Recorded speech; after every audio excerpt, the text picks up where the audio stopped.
Esperluette. En mode festival. Bienvenue dans ce nouvel épisode dédié aux pépites du Festival Off d'Avignon 2025. Ici, on prend le temps de découvrir le spectacle vivant, celles et ceux qui le font, mais pas juste le temps d'un spectacle. Et aujourd'hui, c'est le tiers-lieu Les Veilleurs que je vous propose de découvrir.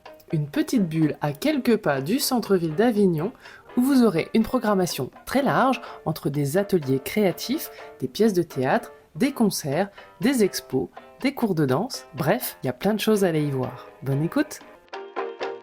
Carte d'identité.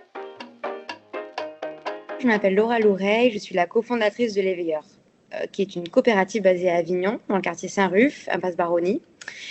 Cette coopérative accompagne les structures culturelles dans leur transition écologique et sociale.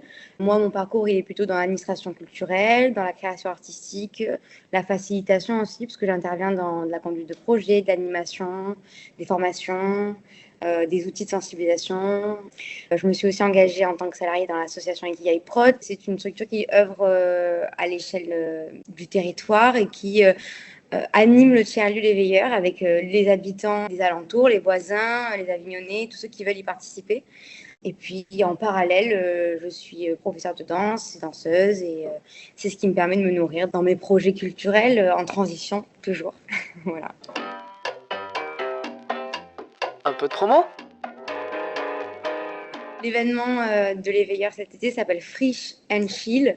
C'est un choix qu'on a fait parce qu'on voulait déjà mettre en avant que Les Veilleurs, c'est une friche au fond d'une impasse, au calme, loin de la vie intense du centre-ville.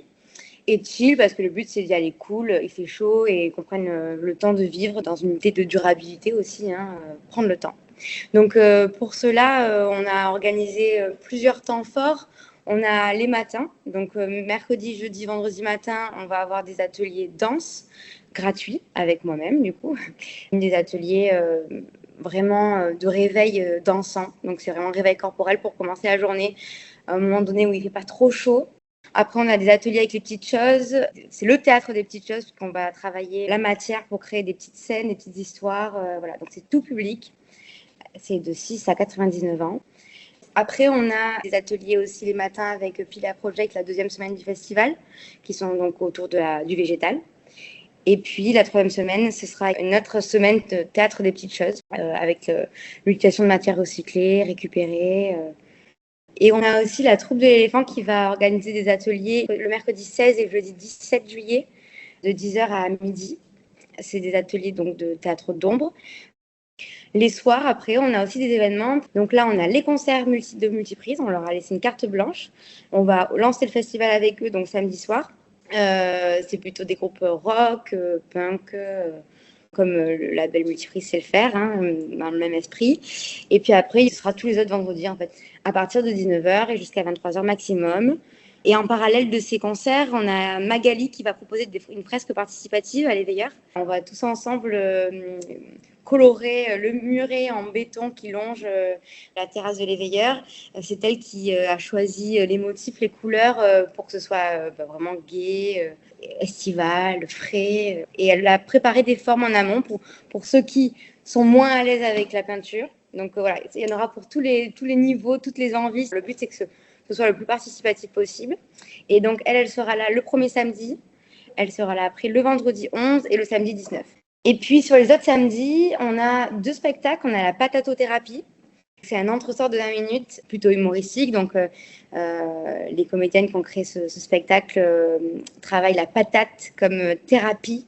Donc, voilà, il y a une salle d'attente avec une préparation. Et après, ceux qui le veulent peuvent faire leur thérapie, tout simplement, avec des patates. C'est très fun. Je pense que ça va être très surprenant. Et on a un deuxième spectacle qui est Le bruit des élytres, le 19 et le 20 juillet, qui est proposé par Camille Protard et qui redessine un peu tout l'univers de Marguerite Duras, les espaces de vie dans lesquels elle a évolué, avec un paysage sonore assez riche.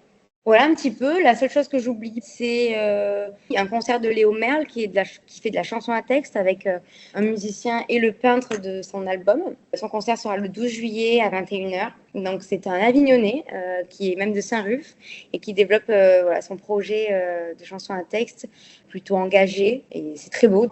Et enfin, tout au long de cet événement, on aura une exposition dans les Veilleurs.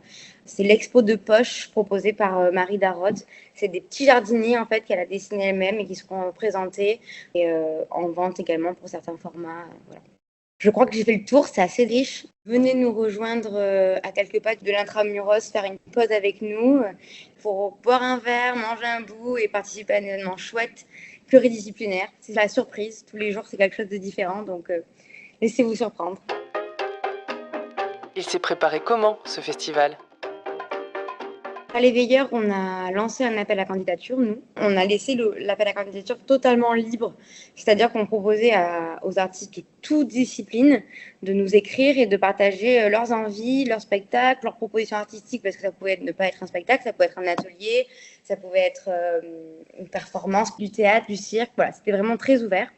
Donc on a traité toutes les candidatures qu'on a reçues. Pour les sélectionner, c'est là où c'est le plus dur parce que souvent on a de très belles choses et puis on a un budget limité et puis on est encore un jeune lieu, donc il faut s'adapter à la réalité de l'espace aussi où nous on choisit de plutôt accueillir en matinée ou en soirée. Donc il fallait faire entrer tout ça sur 3 semaines. Donc on a pris contact avec nos coups de cœur pour plutôt définir les budgets, les conditions techniques, aussi les enjeux de déplacement, parce que comme on fait attention à tout ce qui est lié à l'empreinte écologique de nos événements, ben, on a aussi un regard là-dessus. Donc, essayer de faire intervenir des personnes qui seront déjà là pendant le festival ou qui sont du territoire. Et puis voilà, après avoir échangé avec toutes ces personnes, bah, ça affine en fait la programmation, hein, tout simplement.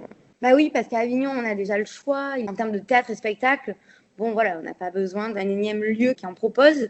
Donc le but, c'était quand même d'accompagner, soutenir cet élan festif pour nos voisins aussi, hein, les personnes qui sont autour de l'éveilleur, mais proposer quelque chose qui change. Quoi. Au bout de 2 semaines de festival, on a peut-être envie aussi d'autres choses. Donc voilà, c'était de trouver une complémentarité avec ce festival d'Avignon. Track, ami ou ennemi? Est-ce qu'on a le track? Le track, on l'a forcément quand on est responsable d'un lieu dans lequel on accueille des spectacles, des artistes, des compagnies. Voilà, on est responsable des conditions d'accueil, de leur bien-être, de la venue du public aussi pour leur réussite, hein, parce qu'on a envie aussi que ceux qui se produisent soient satisfaits de leur proposition, de leur public. Voilà, c'est toujours très triste de se retrouver seul alors qu'on a une super proposition. Voilà. Donc le but, c'est vraiment d'accompagner ces personnes-là. Donc ça met un peu le trac parce que le festival, c'est très dense, il y a une grande diversité de propositions. Donc pour faire sa place, c'est compliqué.